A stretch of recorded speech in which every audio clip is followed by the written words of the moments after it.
Bora estudar a lição? Esta semana estamos falando sobre a morte de Jesus e o seu sacrifício na cruz é o que nos dá garantia da vida eterna, do privilégio que temos, da esperança que temos de um dia podermos ter vida eterna em Cristo Jesus. E o tema de hoje é o significado da cruz. Sim, a cruz de Cristo é rica em significados. Ela é a mensagem central do Evangelho. Paulo disse que ele estava resolvido a não saber mais nada entre todos, a não ser uma coisa: Jesus Cristo e este crucificado. Este era o tema central da pregação de Paulo. E por que a cruz é tão importante? Porque a cruz de Cristo, ela revela que o pecado não pode conviver com Deus. Deus, na sua essência, os seus atributos, o que Deus é contrário ao que o pecado é. E por isso Deus não pode conviver com o pecado. O pecado é tudo que Deus não é. E por isso então a cruz revela a justiça de Deus contra o pecado.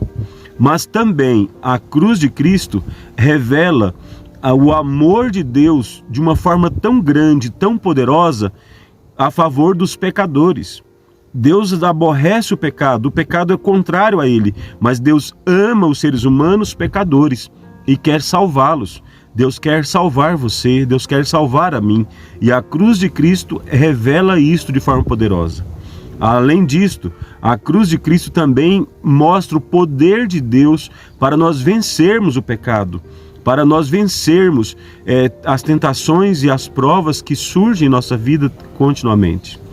Sim, meu querido, minha querida, a cruz de Cristo, ela é o ponto central para cada um de nós ao fugirmos do pecado, ao fugirmos da morte. E não estou falando apenas agora dessa morte, que é chamada um sono, mas o que a Bíblia fala chama-se segunda morte, que é a morte eterna.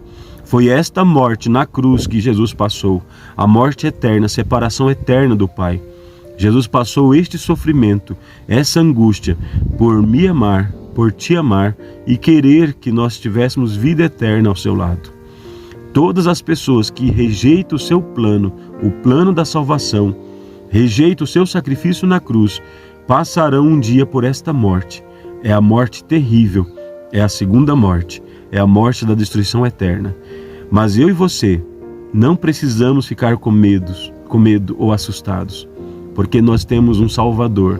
Ele deu a sua vida para que nós não precisássemos morrer. Eu e você temos vida em Cristo. Que você aceite isto, em nome do Senhor Jesus. Amém.